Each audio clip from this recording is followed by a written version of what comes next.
Good morning दोस्तों। स्वागत है आपका मिलेनियर सोच के चैनल पे। तो चलिए आज की कहानी को शुरू करते हैं। एक बार एक बिजनेसमैन एक ऑडिटोरियम में स्पीच दे रहे थे। वो बता रहे थे कि लाइफ में बाउंस बैक कैसे करें। वह अपनी कहानी को बता रहे थे कि जब वो युवा अवस्था में थे तो उन्होंने एक स्टार्टअप शुरू किया था, लेकिन किसी कारणवश उनका बिजनेस फ्लॉप हो गया। उनकी एक लव लाइफ भी थी, लेकिन बिजनेस फ्लॉप होने के कारण लड़की ने भी उनका साथ छोड़ दिया। कुल मिलाकर उनकी पर्सनल लाइफ और प्रोफेशनल लाइफ दोनों ही खत्म हो गई। अचानक एक रात वह बिना कुछ सोचे घर छोड़कर चल दिए। उनके पास कोई योजना नहीं थी कि क्या करना है। वो बता रहे थे कि मैं अगले पूरे दिन भटकता रहा। भटकते भटकते रात हो गई। अंत में एक छोटे से शहर में पहुंचा। वहाँ पर दुकानें बंद हो गई थी, घर बंद हो गए थे। फिर वहाँ पर मुझे एक व्यक्ति दिखाई दिया जो एक दीवार में छेद करने की कोशिश कर रहा था। मैं उसके पास गया और बोला, अगर आप इजाज़त दें तो मुझे आज की रात रुकना है। क्या आप आज की रात बिताने के लिए आपके घर में जगह मुझे मिल जाएगी? वो व्यक्ति बोला, क्या बात कर रहे हैं, मैं तो खुद यहाँ दूसरे के घर के दीवार में छेद कर रहा हूँ भाई। मैं तो चोर हूँ, मेरे घर में कैसे रुकोगे? बहुत अनुरोध करने के बाद चोर बोला, ठीक है, आज की रात मेरे साथ आप रुक जाओ। मैं उस रात चोर के घर गया। उस रात के बाद मुझे मालूम चला कि चोर बहुत ही अच्छा आदमी है। वहाँ मैं 15 दिन तक रुका रहा। हर रात चोर चोरी करने जाने से पहले 2 बात बोलकर जाता था। पहली बात, आराम से सोना, और दूसरी बात, सोने से पहले ऊपर वाले की प्रार्थना कर लेना। जब चोर चोरी करके वापस आता तो अगली सुबह मैं उससे पूछता था, क्या कल रात में कोई बड़ा माल हाथ लगा? चोर कहता था, कुछ भी नहीं मिला। मुझे लगता है ऊपर वाले कुछ कृपा करेंगे और आने वाले दिनों में कुछ अच्छा मिल जाएगा। चोर रोजाना यह बोलता था कि शायद इस रात कुछ अच्छा हो जाएगा। हालांकि वो एक चोर था, पर वह चोर मुझे बहुत बड़ी सीख दे रहा था कि जीवन में हमेशा पॉजिटिव रहें। उन 15 दिनों में उस चोर को मैंने अपना पहला गुरु माना, जिससे मैंने सीखा कि जीवन में हमेशा पॉजिटिव रहना है। जब मैं वहाँ से चला तो थोड़े दिन के बाद जंगल में मुझे दूसरा गुरु मिला।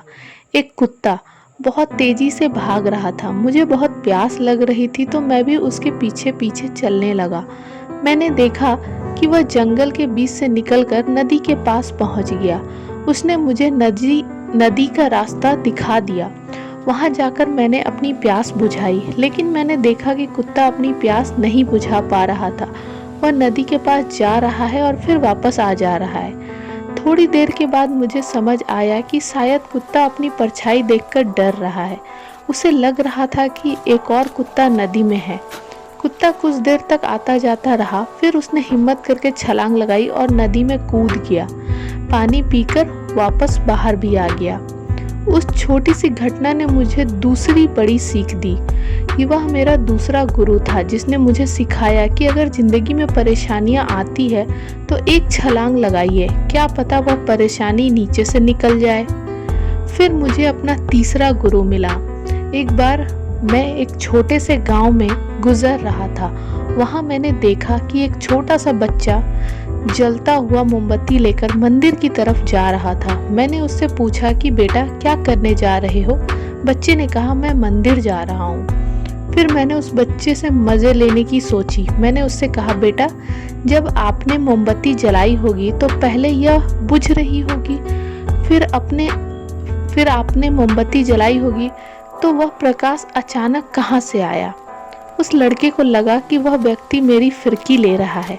उस लड़के ने तुरंत मोमबत्ती बुझा दी और फिर मुझसे पूछा, अब आप बताइए कि जो उजाला अभी जल रहा था वो कहाँ गया? उसने भी मेरी फिरकी ले ली।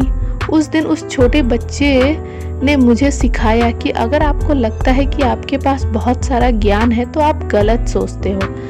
आपसे ज़्यादा ज्ञानी इस दुनिया में हैं। मेरा अहंकार चकनाचूर हो गया ये सुनकर। मुझे ये 3 गुरु मिले जिन्होंने मुझे जीवन में वापसी करने का रास्ता दिखाया।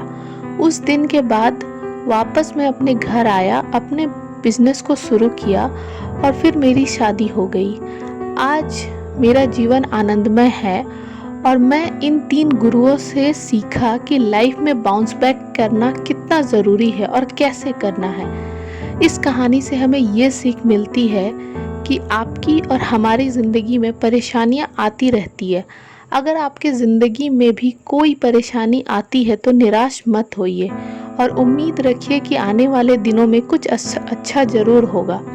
उस कुत्ते की तरह एक लंबी छलांग लगाइए, मुश्किलें स्वयं ही टल जाएंगी। ये एक छोटी सी इंस्पिरेशनल कहानी आपको कैसी लगी हमें कमेंट के माध्यम से ज़रूर बताइएगा और साथ ही साथ अपने दोस्तों के साथ इसे शेयर करना मत भूलिएगा। हमसे जुड़े रहने के लिए इस चैनल को सब्सक्राइब कर ले और अगर आप कोई स्टोरी को यहाँ पे पब्लिश करना चाहते हैं तो हमारा ईमेल आईडी डिस्क्रिप्शन बॉक्स में है, आप उस पर अपना स्टोरी भेज सकते हैं। हम आपके नाम के साथ आपकी स्टोरी को यहाँ पे पब्लिश करेंगे। आपका इतना कीमती समय देने के लिए आपका दिल से धन्यवाद। बहुत जल्दी एक और इंस्पिरेशनल स्टोरी के साथ हम मिलेंगे, तब तक के लिए धन्यवाद।